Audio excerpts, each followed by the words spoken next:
안녕하십니까. 뉴스와 상식을 전달하는 Y포스트 Y입니다.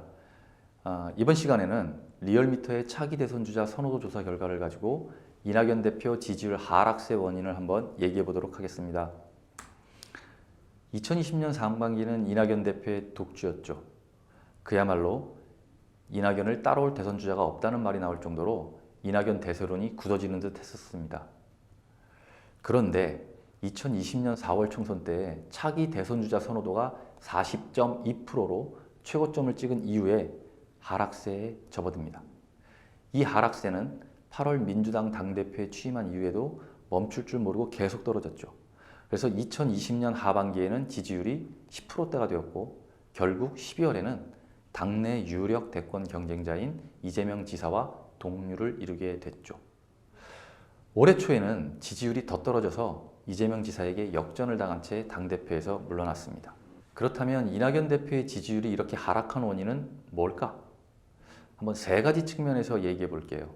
첫째로는 이낙연 대표의 리더십 특성으로 안정적이고 관리형적 리더십에서 찾을 수 있을 것 같습니다.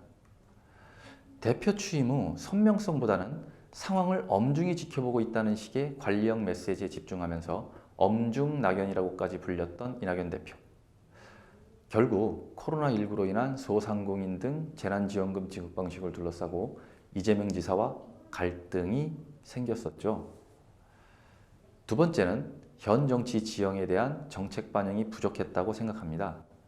2017년 탄핵 이전 정치 지형은 보수가 주류를 형성했지만 탄핵 이후에는 민주당 대 반민주당 구도로 진보가 주류를 형성하고 있기 때문입니다. 그런데 여기에 전직 대통령 사면 발언은 소통을 강조한 이낙연 이미지와 리더십에 손상을 주었습니다. 세 번째는 외적 요인입니다. 이재명 지사와 달리 이낙연 대표의 지지율은 민주당의 당대표로서 민주당의 지지율과 영향이 있을 가능성이 큽니다. 또한 민주당의 지지율은 대통령의 국정운영 평가가 영향을 미쳤을 것입니다. 다시 말하면 당대표로서 이낙연 대표의 지지율은 민주당의 지지율과 대통령 국정운영 평가가 영향을 미쳤을 가능성이 아주 크죠.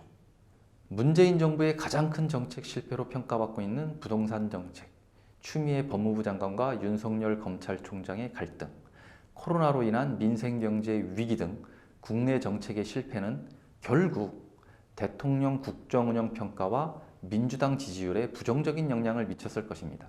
그리고 이것이 이낙연 대표의 지지율 하락과 연관되어 있을 것입니다.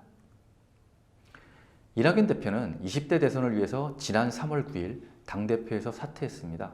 그러나 4.7 재보궐선거 상임선대위원장을 맡았고 이번 선거 결과에 따라서 이 대표의 지지율 변화가 결정될 가능성이 크죠. 그러나 최근 LH 직원 땅 투기 사건으로 민주당의 입장에서는 아주 어려운 선거가 될 가능성이 큰데요. 이낙연 대표 입장에서는 난관의 연속인 것 같습니다.